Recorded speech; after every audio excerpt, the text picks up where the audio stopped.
Hello, Namaskar. We were studying mathematical reasoning, and till now we have covered almost all the topics in mathematical reasoning.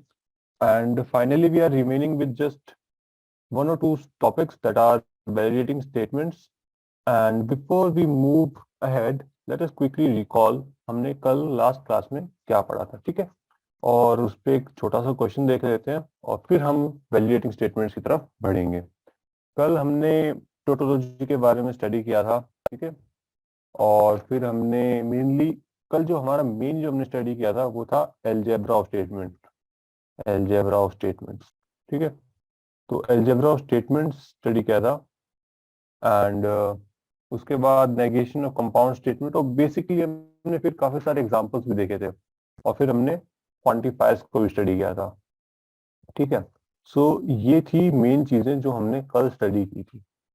तो आइए सबसे पहले एक question कर लेते हैं, उसके बाद अपन वैलिडेटिंग स्टेटमेंट्स की तरफ बढ़ेंगे। So question says that let q such that you have to start early to get success, ठीक है? और हमें एक p स्टेटमेंट दिया है, सक्सेस कम्स विद लक। ये दो स्टेटमेंट्स हमें प्रोवाइडेड है और अब क्वेश्चन क्या है, देखो, the statement if success does not come with luck then you have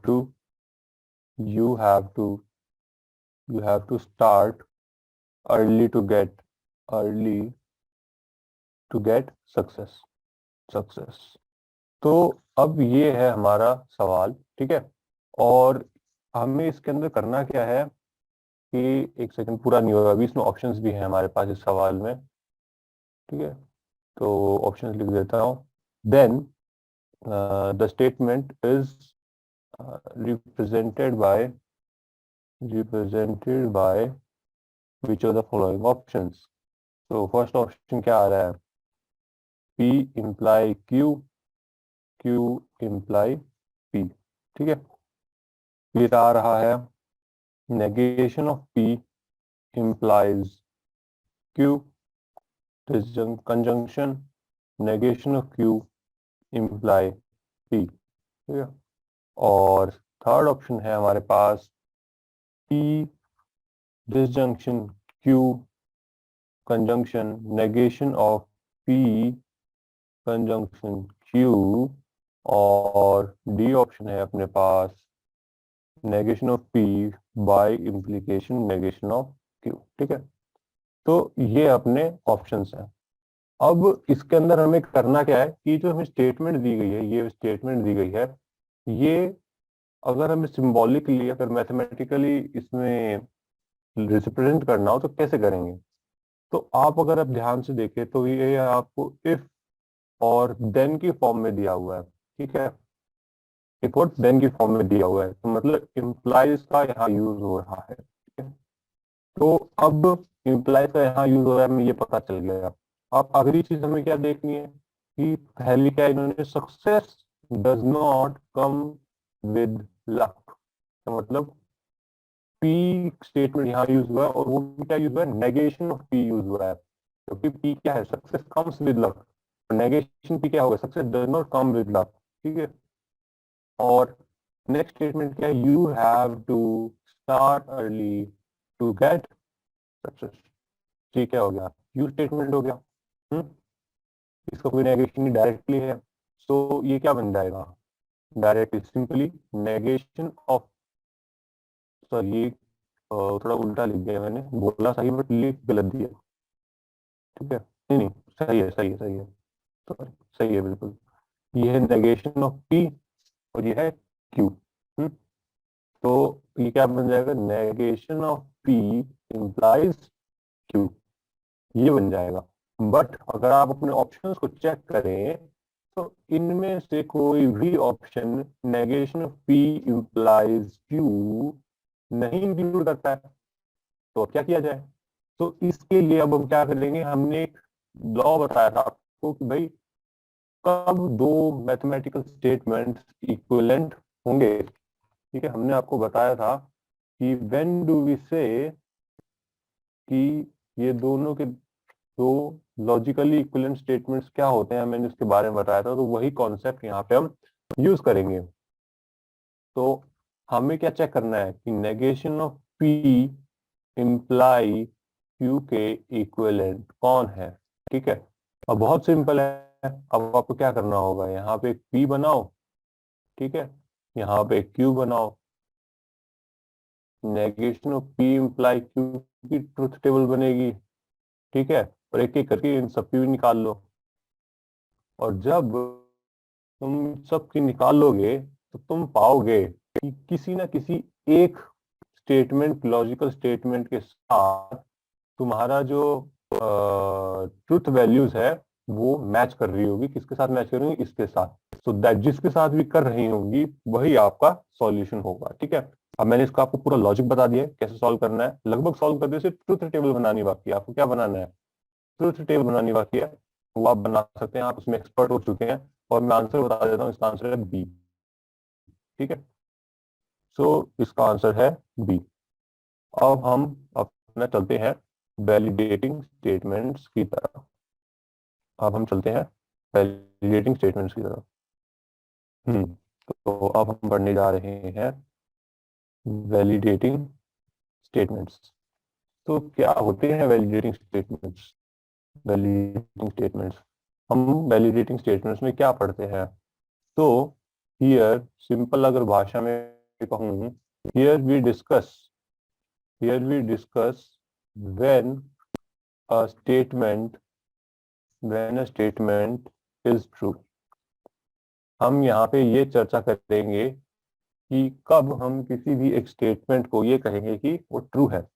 तो इसके लिए अलग अलग कनेक्टिव्स के लिए अलग अलग रूल्स हैं हमारे पास। एक एक करके सारे रूल्स देख लेंगे। वैसे तो हम इन रूल्स को स्टडी कर चुके हैं, बट थोड़ा और बेहतर ढंग से फॉर्मली हम इस रूल्स को लिख लेते हैं। और ये रूल्स आपको बहुत मदद करेंगे किसी भी स्टेटमेंट को प्रूव करने के लिए कि वो ट्रू है या फॉल्स है। ठीक है, तो पहला रूल किसके लिए आ रहा है, if P and Q are mathematical statements, are mathematical statements, then in order to show, then in order to show P and Q is true, the following steps are followed. The following steps are followed. ठीक है, इन steps को हम follow करके ये पता लगा सकते हैं कि कब ट्रू होगा। ठीक है, सो स्टेप वन। तो स्टेप वन क्या है, पहली बात तो मैं एक रिकॉल करा देता हूँ आपको कि एंड कब ट्रू होता है। कोई भी स्टेटमेंट पी एंड क्यू है तो वो कब ट्रू होगी, वो सिर्फ तभी ट्रू होगी जब पी और क्यू दोनों के दोनों ट्रू होंगे। पी भी ट्रू हो और क्यू भी ट्रू हो, उसी केस में पी एंड क्यू ट्रू होंगे। सो वही हम यहाँ पे लिखने वाले हैं कि स्टेप वन क्या है, show that the statement P is true. और स्टेप टू क्या है, show that the statement Q is true. ठीक है, काफी सिंपल है कि आपको किसी भी एंड से जुड़े हुए कंपाउंड स्टेटमेंट को अगर ट्रू दिखाना है तो आप पहले ये दिखा दो कि पी ट्रू है और फिर आप ये दिखा दो क्यू ट्रू है, तो और आपकी स्टेटमेंट क्या हो जाएगी, ट्रू हो जाएगी। ठीक है, सो आगे बढ़ते हैं। और अब हम देखेंगे किसके लिए, रूल टू देखते हैं अपन। किसके लिए देखेंगे अब, और के लिए देखेंगे। रूल टू, स्टेटमेंट्स विद और। So how the statements with और वर्क्स। सबको पता है कि अगर पी और क्यू दोनों में से अगर एक भी ट्रू हो जाएगा तो आपका ओवरऑल स्टेटमेंट ट्रू हो जाएगा। तो इसके अंदर हमारे पास स्टेप्स नहीं है, इसके अंदर हमारे पास है cases. Case one, by assuming that P is false. अगर मान लें हम किसकी बात कर रहे हैं, P और Q की बात कर रहे हैं, ठीक है। By assuming P is false show that Q must be true, must be true. और केस 2 क्या कह रहा है कि by assuming that Q is false show that P is, मतलब कि आप एक बार के लिए दोनों में से आप कुछ भी कर सकते हैं कि भाई आप ये मान लो कि P आपकी क्या है, फॉल्स है, और फिर उसको फॉल्स मानकर आप अगर ये दिखा देते हैं Q अगर ट्रू है तो क्या हो जाएगा, ओवरऑल स्टेटमेंट आपका ट्रू हो जाएगा। और सेम उसका रिवर्स क्या दिया है आपको, केस 2 में दिया है, ठीक है। ये तो थी सिंपल सिंपल से। अब मेन जो अपने काम आएगा ना वो आएंगे अपने इफ देन वाले, ठीक है। तो अब आते हैं रूल 3 पे, रूल 3। और अभी हम क्वेश्चंस भी करेंगे इनके ऊपर, बहुत इंटरेस्टिंग होगा, सॉल्व करेंगे। Statements, statements with if then.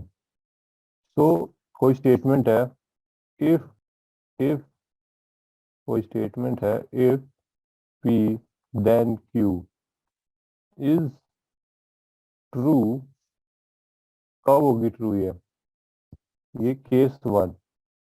ये बहुत काम का रूल है, आप ध्यान से देख लीजिए, देखो ठीक है। By assuming, by assuming that P is true, by assuming that P is true, show that, या फिर आप ये prove that, prove that Q must be true, ठीक है क्या, सिंपल है। और इस जो मेथड का नाम है डायरेक्ट मेथड, ठीक है। क्वेश्चन में आपको डायरेक्ट ही बोलेगा कि डायरेक्ट मेथड को यूज करते हुए इस स्टेटमेंट को ट्रू दिखाइए, ऐसा सीधा क्वेश्चन आएगा। तो ये याद रखना आपकी डायरेक्ट मेथड है कौन सा, और भी एक और मेथड मैं अभी आपको बताने वाला हूँ। तो ये मेथड का नाम रखना, याद रखना, और उसमें होता क्या है वो बहुत इंपॉर्टेंट है, ठीक है। तो अब आते हैं अपन केस 2 पे। केस 1 में क्या किया कि हमने माना कि P ट्रू है, और उसके बाद हमने दिखा दिया कि Q भी ट्रू है, Q को है होना ही पड़ेगा ट्रू। तब हम क्या बोलेंगे कि ओवरऑल आपकी स्टेट P इम्प्लाई Q क्या है, ट्रू है। और केस 2 क्या बोलता है, by assuming, by assuming that Q is false, ये थोड़ी अलग है, ध्यान से देखना। by assuming that Q is false, prove that P must be false, must be false। और इस मेथड का नाम है कॉन्ट्रा पॉजिटिव मेथड। अब देखने में क्या बोल रहे हैं अपन इसमें कि भाई आप Q को फॉल्स मानो और ये दिखा दो कि आपका P भी फॉल्स है। तो इससे ये इंप्लाई हो जाएगा कि आपका P इंप्लाई Q ट्रू है। ये कैसे इंप्लाई हो जाएगा, अगर आपने होमवर्क किया हो अगर ढंग से, तो मैंने आपको एक होमवर्क दिया था जिसमें मैंने क्या बोला था कि चेक कीजिए कि P imply Q is same as negation of Q imply negation of P। तो ये दोनों जो स्टेटमेंट्स हैं ये आपस में, वो है rule 4। Rule 4 is about, rule 4 देखते हैं अपन। Rule 4 is about biconditional. किसके बारे में, रूल 4 बाई कंडीशनल के बारे में। If and only if, statement with if and only if, ये if and only if type के स्टेटमेंट्स के लिए है, ठीक है। और रूल क्या कहता है कि if P is true then Q is true. यही तो होती है इफ एंड ओनली इफ की स्टेटमेंट। अगर आपका P ट्रू है तो Q भी ट्रू होगा, और अगर Q ट्रू है देन P भी ट्रू होगा। यही तो है आपकी बाई कंडीशनल स्टेटमेंट। सो ये तो हो गए, अपन ने डिस्कस कर लिया कि रूल क्या क्या है, चारों रूल अपन ने पढ़ लिए। अब सीधा अपन चलते हैं किसकी तरफ, प्रॉब्लम्स की तरफ चलते हैं, ठीक है। ये प्रॉब्लम्स डिस्कस कर लेते हैं अपन फटाफट। तो प्रॉब्लम डिस्कस करते हैं अपन। तो पहली प्रॉब्लम आ रही है, प्रॉब्लम नंबर 1। ठीक है, क्वेश्चन कह रहा है check whether the following statement is true और नॉट। ट्रू और नॉट। स्टेटमेंट क्या है? If x comma y belongs to z are such that x and y are odd, then xy is odd। तो हमारा problem क्या है कि हमें शो करना है कि अगर x y दो इंटीजर्स हैं और वो दोनों ऑड हैं तो उनका प्रोडक्ट भी ऑड होगा। ठीक है, तो अब आइए सीधा सॉल्यूशन की तरफ चलते हैं अपन। हमें इसको शो करना है, चेक करना है कि ट्रू है कि नहीं है। ठीक है, तो सबसे पहले अपन हमेशा क्या करते हैं किसी भी प्रॉब्लम में, किसी भी कंपाउंड स्टेटमेंट को अपने को दिया गया होता है तो सबसे पहले अपन उसको ब्रेक डाउन करते हैं उसके कंपोनेंट स्टेटमेंट्स में, जिससे कि उसकी स्टडी क्या हो जाए, आसान हो जाए। तो यहाँ पे आपके कंपोनेंट स्टेटमेंट क्या क्या हैं? अब आप इतने तो एक्सपर्ट हो ही गए होंगे, कंपोनेंट स्टेटमेंट आसानी से आइडेंटिफाई कर सकते हैं। तो इसके कंपोनेंट स्टेटमेंट क्या क्या है? एक पी बनेगा, वो क्या है? X comma y belongs to Z such that, s t मतलब such that x and y are all. ठीक है, और क्यू क्या है आपका? X y is odd. तो ये दो आपके कंपोनेंट स्टेटमेंट हो गए। और अब हमें क्या करना है? वैलिडिटी चेक करनी है स्टेटमेंट की, ये स्टेटमेंट सही है या नहीं। सो अच्छे से लिखेंगे पूरा प्रूफ। प्रूफ राइटिंग बहुत इंपॉर्टेंट होती है, अच्छे से लिखना। तो डायरेक्टली लिखते हैं to check, to check the validity, to check the validity, to check the validity of given statement, we apply case 1 of rule 3। हमने इफ देन के लिए कौन सा रूल नंबर था? रूल नंबर 3 था। उसके अंदर दो केसेस थे, एक डायरेक्ट मेथड था और एक कॉन्ट्रा पॉजिटिव मेथड था। और इसको सबसे पहले हम डायरेक्ट मेथड से सॉल्व करेंगे और उसके बाद कॉन्ट्रा पॉजिटिव मेथड से इसको प्रूव करने की कोशिश करेंगे। सो डायरेक्ट मेथड में हमने क्या पढ़ा था कि डायरेक्ट मेथड में सबसे पहले हम क्या करते हैं, कोई भी स्टेटमेंट अगर हमें दी गई है, पी पी इम्प्लाई क्यू, अगर हमें कोई भी स्टेटमेंट दी गई है और हमें उसको ट्रू दिखाना है, तो हम क्या करते हैं कि हम मान लेते हैं कि पी ट्रू है और उसके बाद हम बोलते हैं कि क्यू भी ट्रू है। ये अगर हम दिखा पाए तो आपकी ओवरऑल स्टेटमेंट जो है वो ट्रू हो जाती है। ये क्या है? आपका डायरेक्ट मेथड है। तो अभी हम क्या करने वाले हैं कि हम मानेंगे कि P जो है अपना वो ट्रू है। सो P स्टेटमेंट क्या है? P क्या है? X y belongs to Z such that x y are odd. तो हमने P को माना कि ट्रू है। तो write down, assume that if P is true then show that Q must be true। Q must be true। Alright, so हमें क्या दिखाना है कि Q must be true। सो यहाँ पे अपने पास क्या है? दिस मीन्स दैट, थोड़ा अच्छे से लिखेंगे जिससे कि आपको पढ़ते ही समझ में आए। दिस मीन्स दैट कि x और x and y are odd integers. ठीक है, हमने p को ट्रू माना, इसका मतलब क्या है कि जो x एंड y जो है अपने ऑड इंटीजर्स है। और सब जानते हैं कि जो ऑड इंटीजर्स होते हैं उनको अपन कैसे लिख सकते हैं? x equal to 2m+1 for some integer m, and y को हम कैसे लिख सकते हैं? 2n+1 for some integer n। ठीक है, तो ये तो आगे हमारे इंटीजर्स। अब हम क्या बोल रहे हैं कि ये दोनों ऑड हैं, हमने ये एज्यूम कर लिया है। और अभी हम क्लेम क्या कर रहे हैं कि इनका जो प्रोडक्ट है वो भी ऑड है। हमारा क्लेम क्या है कि x y is odd. So इसको दिखाने के लिए अपन डायरेक्टली क्या लिखेंगे, x y is equals to 2m+1 times 2n+1।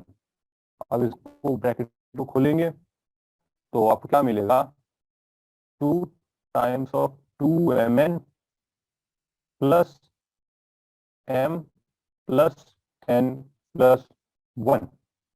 और आप क्लियरली देख सकते हैं कि ये 2 आया, और यहाँ पे कुछ भी हो, ये ऑड हो इवन हो हमें फर्क नहीं पड़ता, बट ये जब 2 इसके साथ मल्टीप्लाई हो गया तो ये ओवरऑल ये जो टर्म बनेगा ये आपका क्या हो जाएगा, इवन हो जाएगा ये वाला हिस्सा, ठीक है। और इवन में जब आप 1 जोड़ोगे तो वो क्या हो जाएगा, ऑड हो जाएगा, ठीक है। तो इससे ये क्या क्या साबित हो गया, इससे हमने ये प्रूव कर दिया कि this shows that x y is odd, ठीक है। और हम इससे क्या कंक्लूड कर सकते हैं, therefore the statement is true. तो ये तो हुआ अपना डायरेक्ट मेथड। अब बात करते हैं हम कॉन्ट्रा पॉजिटिव मेथड के बारे में, ठीक है। तो इसमें तो मुझे नहीं लगता कोई डाउट होगा, बिल्कुल क्लियर है ये वाला मेथड। तो अब हम मूव करते हैं कॉन्ट्रा पॉजिटिव मेथड, ठीक है। अब हम इस प्रॉब्लम को सॉल्व करेंगे कॉन्ट्रा पॉजिटिव मेथड की मदद से। तो अब हम यूज करेंगे कॉन्ट्रा पॉजिटिव मेथड। तो कॉन्ट्रा पॉजिटिव मेथड करेंगे हम कॉन्ट्रा पॉजिटिव, ठीक है। सपोज कॉन्ट्रा पॉजिटिव मेथड में हम क्या करते हैं, पहले ये बता देता हूँ मैं आपको। कॉन्ट्रा पॉजिटिव मेथड में हम ये मानते हैं कि क्यू, जो हम क्या मानते हैं कि Q is false. Contrapositive method में आप मानो कि क्यू इज फॉल्स, और उससे आप ये क्लेम कर दो कि पी इज फॉल्स, देन जो आपका ओवरऑल स्टेटमेंट है वो क्या हो जाएगा, ट्रू हो जाएगा, ठीक है। सो ये है आपका कॉन्ट्रा पॉजिटिव मेथड। तो अब इससे हम कैसे प्रूव करेंगे वो देखते हैं, ठीक है।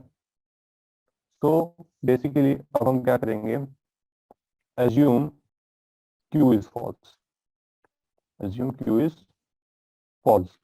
सो दिस इंप्लाइज दैट, हमने क्यू को फॉल्स माना, इसका मतलब क्या है, दिस इंप्लाइज दैट जो हमारा एक्स वाई है प्रोडक्ट है वो ऑड नहीं है। This implies that x y is even.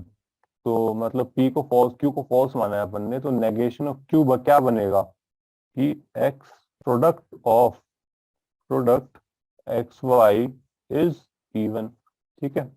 और हमें अब क्या दिखा, हमने है कि नेगेशन ऑफ पी भी क्या, सॉरी पी क्या है, फॉल्स है।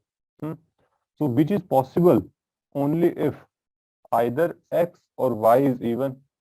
अगर एक्स वाई का प्रोडक्ट इवन है तो या तो एक्स इवन हो जाए अपना, या तो एक्स इवन हो, या तो वाई इवन हो, दोनों में से एक को तो इवन होना ही पड़ेगा, तभी हमारा ओवरऑल स्टेटमेंट क्या हो पाएगा, इवन हो पाएगा। विच इज, हाँ तो यहाँ पे लिखेंगे अपन which is possible only if either x is even और y is even। This shows that p is not true. p कैसे ट्रू, इससे कैसे प्रूव हुआ कि p ट्रू नहीं है, क्योंकि देखो p क्या बोल रहा है, x और y आर ऑड, बट हमने क्या बता दिया कि x y को हमने इवन माना, और वो इवन तभी हो पाएंगे जब x और y दोनों में से एक इवन होगा। तो इससे क्या पता चल गया कि p ट्रू नहीं है, क्योंकि p में तो हमने क्या बोला है कि x y ऑड है। सो इससे क्या प्रूव हो गया, इससे हमारा प्रूव हो गया negation of Q implies negation of P, ठीक है। और ओवरऑल हम क्या बोल सकते हैं, हमारी ट्रीटमेंट क्या है, ट्रू। सो एक और देखते हैं हम, ठीक है, एग्जाम्पल। पहले एक नोट लिखेंगे अपन, नोट अब एग्जाम्पल, जो भी हमने एग्जाम्पल देखा, अब example illustrates that to prove P implies Q, it is enough to show negation of Q implies negation of P, which is contrapositive statement of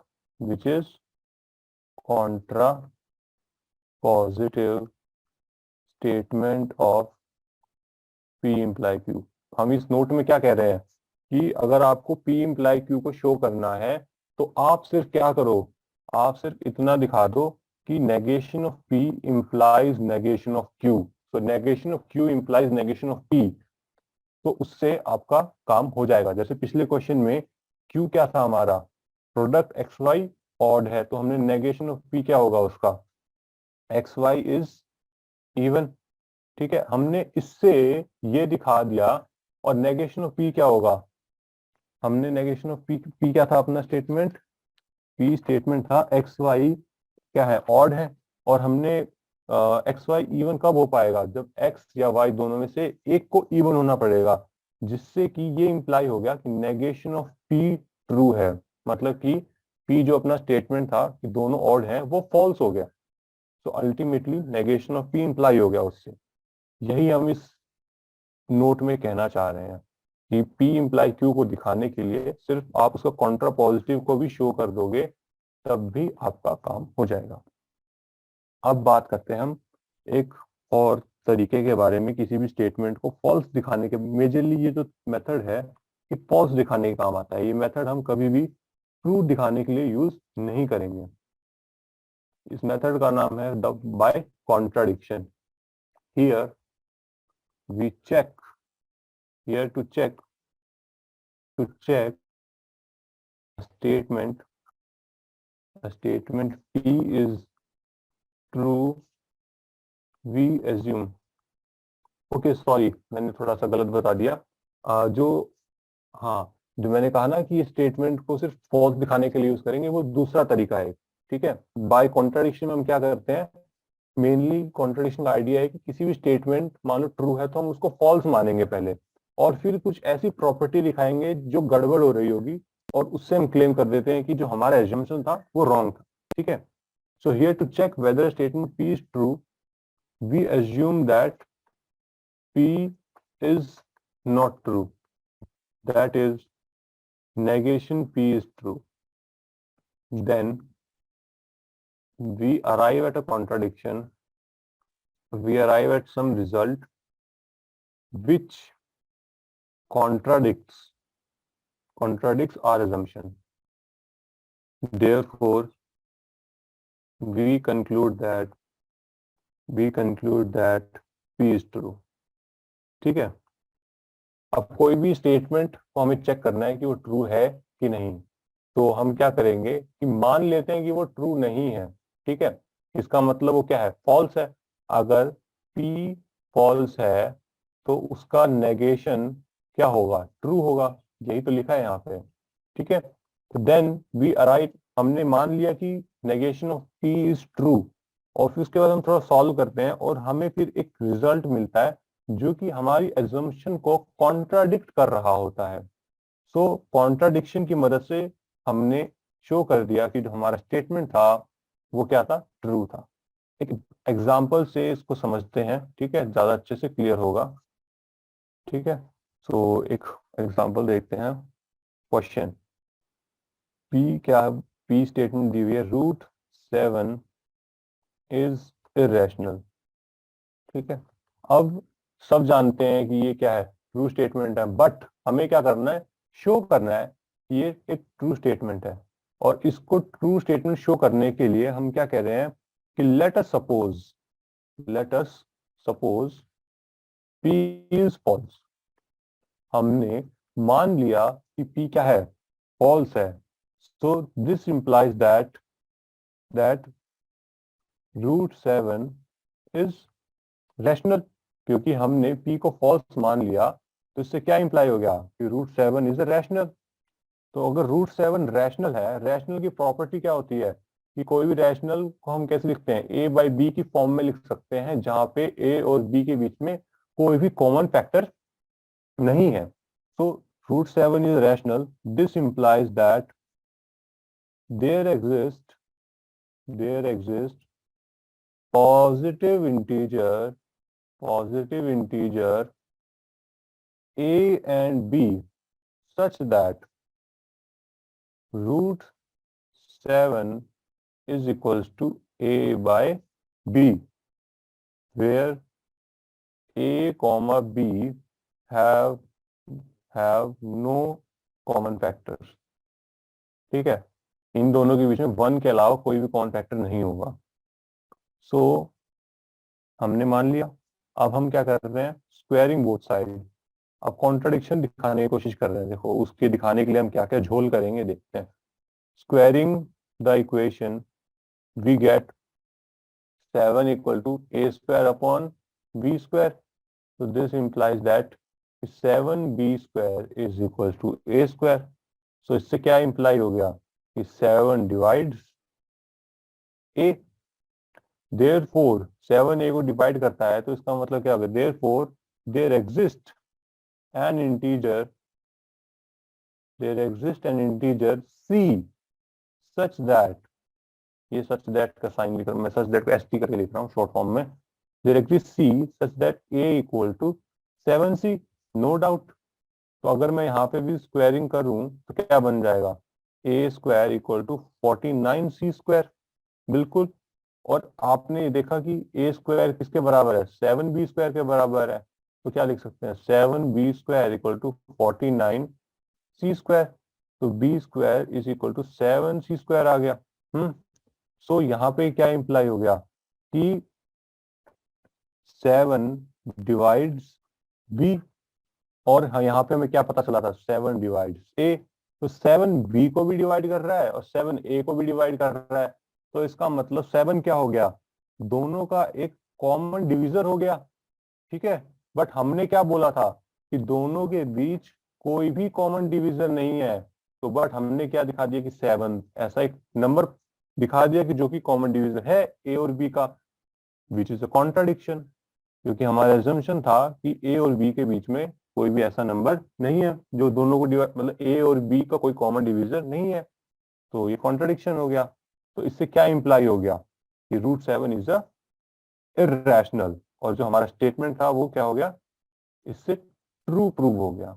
ठीक है, चलिए अब हम आगे चलते हैं। अब बात करते हैं काउंटर के बारे में, जो मैंने अभी थोड़ी देर पहले कहा था ना कि जिस मेथड को हम फॉल्स दिखाने के लिए यूज करते हैं, उस मेथड के बारे में बात करते हैं। गलती से वहां पे बता दिया था, बट अब बताता हूं मैं इसको अच्छे से।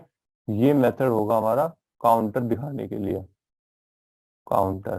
ठीक है, सो ये एग्जाम्पल कैसे काम कर रहा है। काउंटर में क्या करते हैं कि कोई भी एक स्टेटमेंट दिया हुआ है, उसको गलत साबित करने के लिए हम एक ऐसा एग्जाम्पल लेके आते हैं जो कि ये बता देता है कि देखो ऐसा हो गया। कोई अच्छा सा अगर एग्जाम्पल हम सोचना चाहें तो चलो तब तक मैं लिखता हूँ, मैं सोचता भी हूँ साथ में कोई रियल लाइफ सिंपल सा एग्जाम्पल। इफ हमारे पास पी एक स्टेटमेंट दिया है, if n is an odd integer, then n is prime.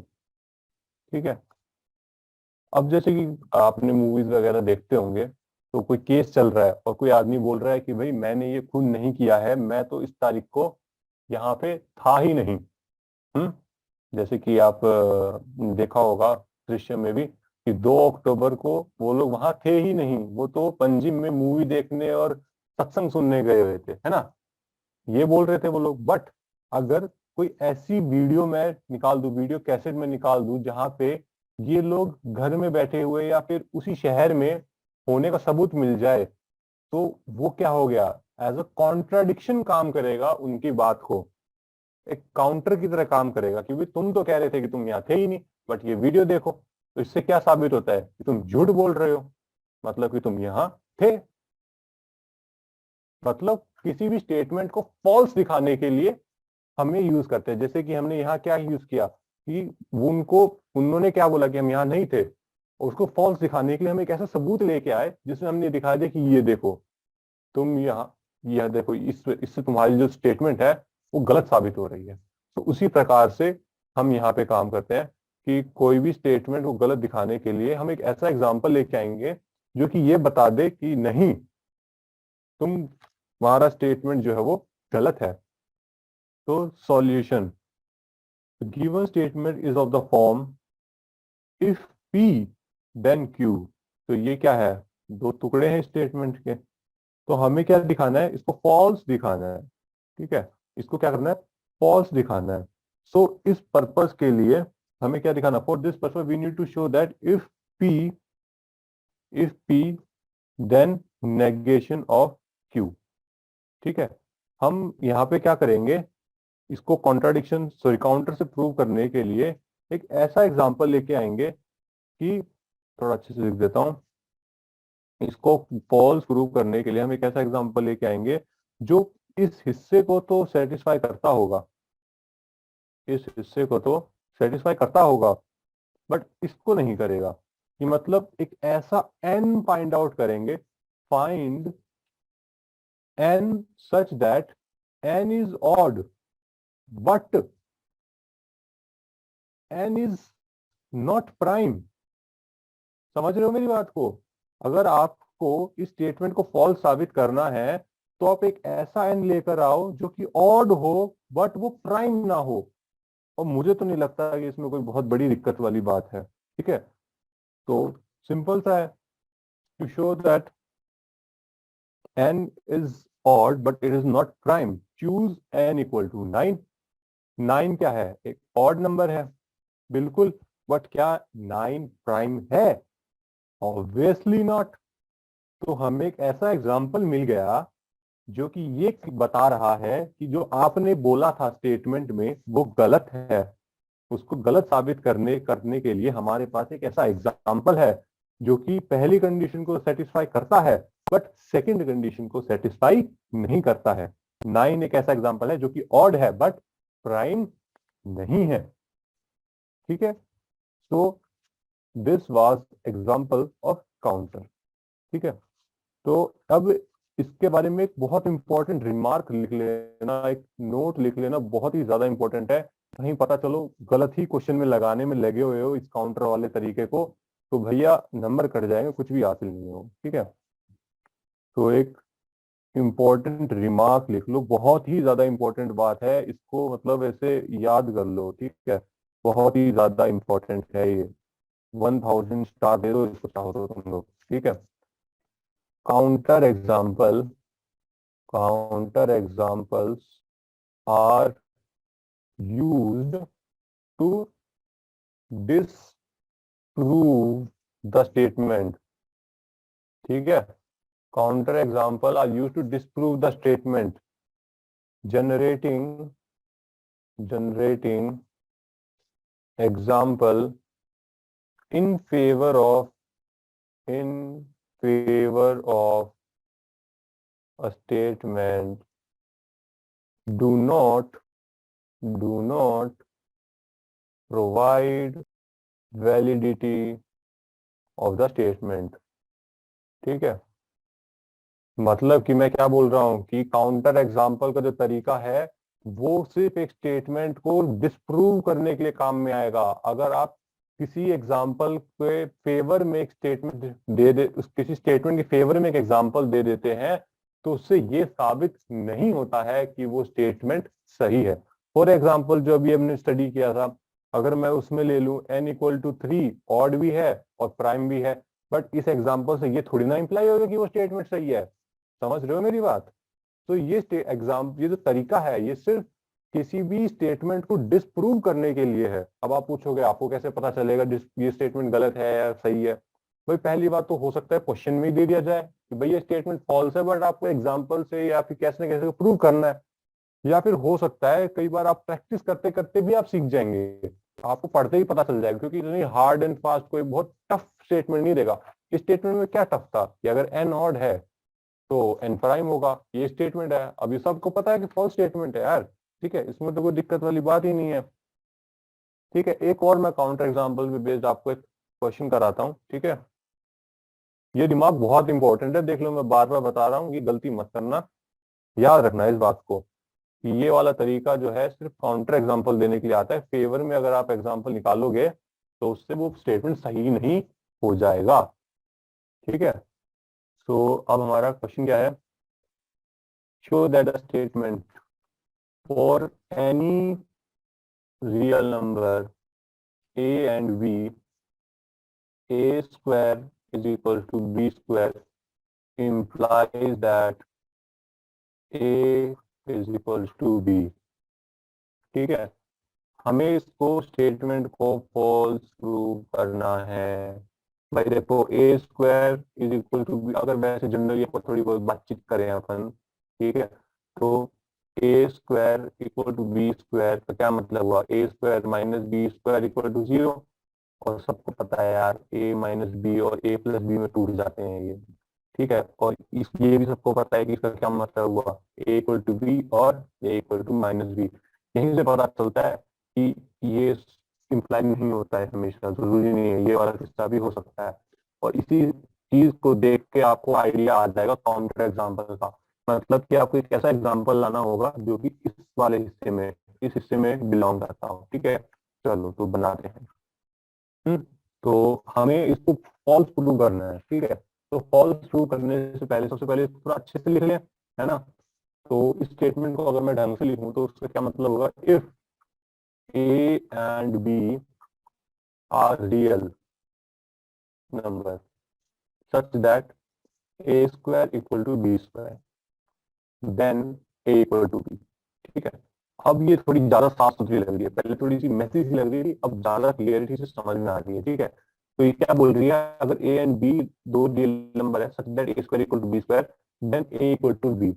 तो मतलब अब इसको स्टेटमेंट को गलत प्रूव करना है तो मुझे एक ऐसा एग्जांपल आना होगा जो कि a square equal to B square तो हो, बट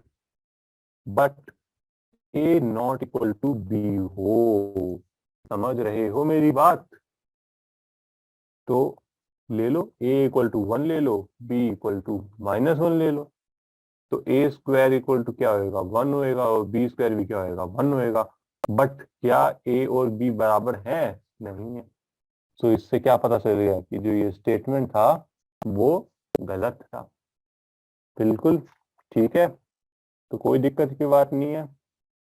तो इस प्रकार से ये जो हमारी यूनिट थी पूरी की पूरी, सब कुछ हमने कवर कर लिया है और ये हमारी जो यूनिट है यहाँ समाप्त हो जाती है।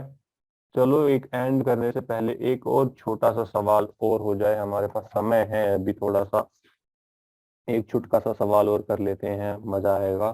ठीक है, क्वेश्चन क्या है, क्वेश्चन क्या कहता है कि P एक स्टेटमेंट दी हुई है अपने को कि if x is a real number, x is the real number such that x cube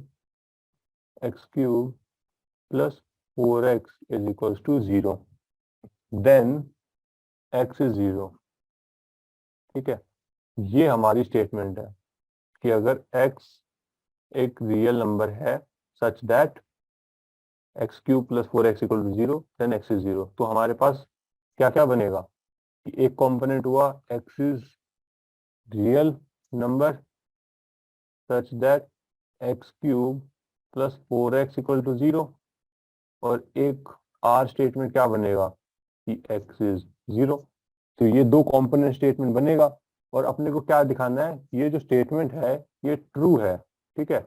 और इस स्टेटमेंट को ट्रू दिखाने के लिए हम तीन मेथड यूज करेंगे, तीन अलग अलग मेथड से इसको दिखाएंगे जिससे कि आपको बढ़िया से इसको समझ में आ जाए, ठीक है। एक मेथड होगा अपना डायरेक्ट मेथड, एक होगा कॉन्ट्राडिक्शन, एक होगा कॉन्ट्रापोजिटिव, ठीक है। इन तीन मेथड से हम इसको शो करेंगे। सो पहले डायरेक्ट मेथड करते हैं। डायरेक्ट मेथड में हम क्या करेंगे, सीधा सीधा डायरेक्ट मेथड में हम एज्यूम करेंगे कि assume Q is true and R must be true, R must be true, ये करेंगे हम डायरेक्ट मेथड में। So Q is true, Q को ट्रू माना मतलब कि x cube plus 4x is equal to 0 for x belongs to real number, ये real number के लिए ट्रू हो रहा है, ठीक है। सो थोड़ा पेन चेंज करते हैं, थोड़ा सुंदर लगेगा। So x cube plus 4x equal to 0 for x equal to belong to R के लिए ट्रू हो रहा है। तो यहाँ से x कॉमन निकाला तो क्या बना, x square plus 4 is equal to 0। So x equal to 0 और x square plus 4 equal to 0। अब ये तो सबको पता है कि ये इमेजिनरी रूट्स देगा, क्योंकि ये जो हमारा टर्म है ये ऑलवेज ग्रेटर देन 0 होता है for x belong to r के लिए। तो क्या कंडीशन बची, सिर्फ यही बची, क्योंकि हमें क्या बोला है कि रियल होना चाहिए।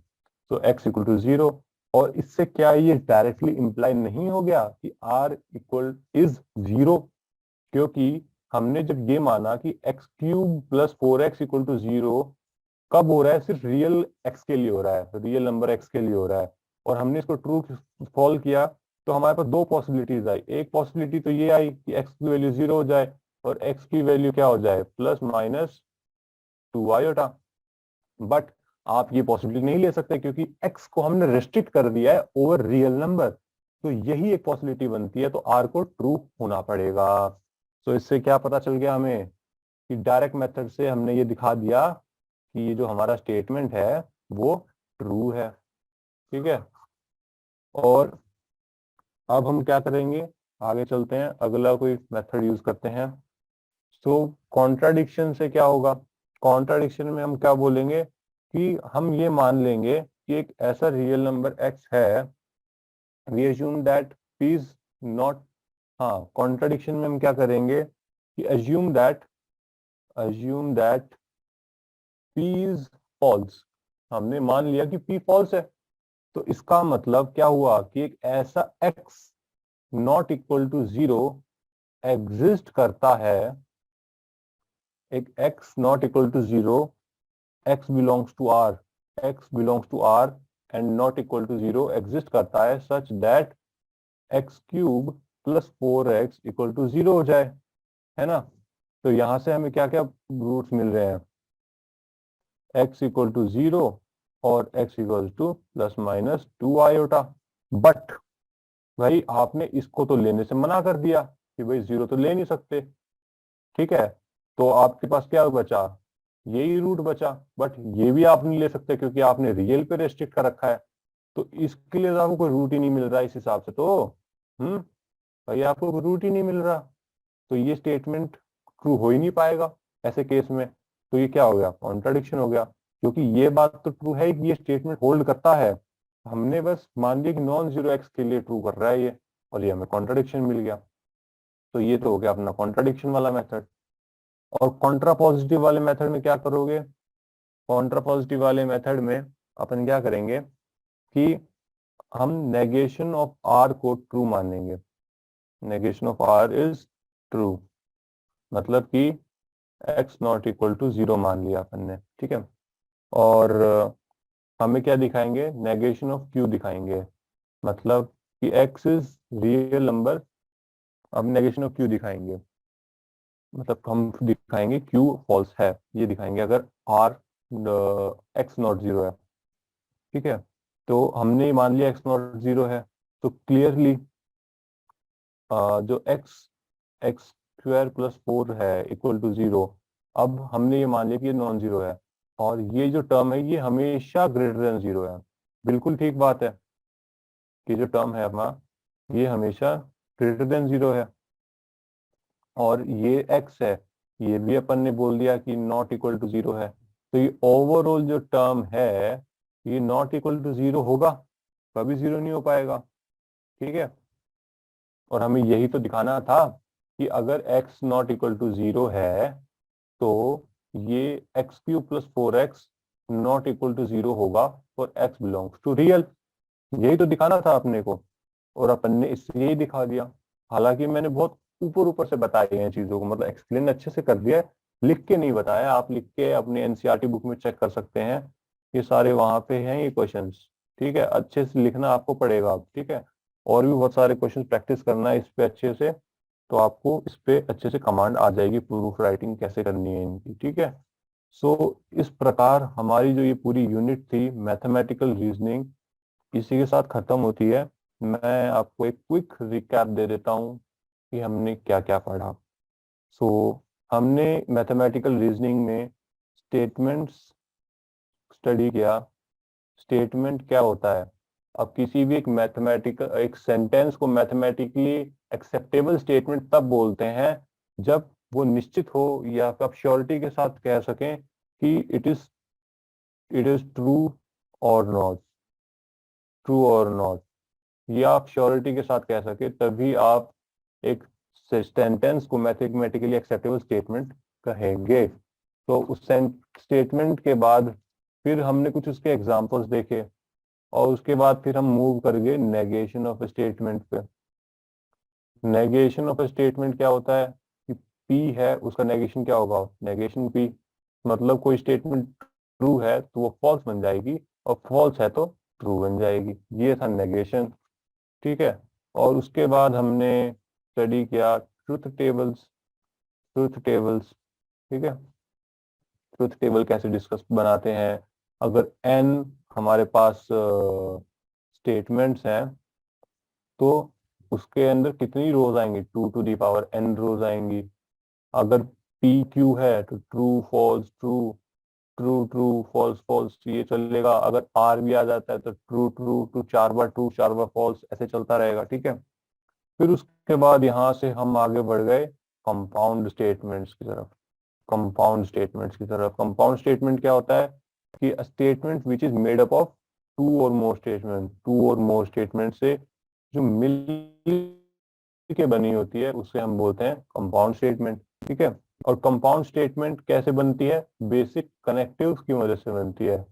कनेक्टिव्स की मदद से बनती है। फिर हमने बेसिक कनेक्टिव स्टडी किए, क्या क्या होते हैं, एंड स्टडी किया और if then, if and only if, ये सब स्टडी किया। फिर हमने देखा कि एंड कब ट्रू होता है कि जब दोनों स्टेटमेंट्स ट्रू हों, और कब ट्रू होता है कि दोनों में से एक भी ट्रू हो जाए। इफ देन के लिए हमने एक बढ़िया सा एक ट्रिक समझा, और इफ एंड ओनली कब ट्रू होता है जब या तो दोनों ट्रू हो या दोनों फॉल्स हो। ठीक है, तो ये तो होगी इनकी बात। उसके बाद कंपाउंड स्टेटमेंट के बाद हम सीधा चले गए टोटोलॉजी और पॉलिसी के पास की। टोटोलॉजी क्या होता है, सारी स्टेटमेंट ट्रू, और पॉलिसी क्या होता है, सारी स्टेटमेंट फॉल्स। फिर उसके बाद हमने यहाँ से रुख लिया किसकी तरफ, अलजेब्रा ऑफ स्टेटमेंट्स की तरफ। काफी बोरिंग थे अलजेब्रा ऑफ स्टेटमेंट्स। इसके अंदर हमने काफी सारे लॉज को स्टडी किया, commutative law, associative law, distributive law, identity law, complement law, idempotent law, De Morgan's law बहुत इंपॉर्टेंट है, इन्वोल्यूशन लॉ, कॉन्ट्रापोजिटिव लॉ। ठीक है, तो और इनके बाद हमने अलजेब्रा ऑफ स्टेटमेंट स्टडी करने के बाद हमने फिर क्या स्टडी किया, क्वांटिफाई, हमने कन्वर्स ऑफ स्टेटमेंट भी देखा।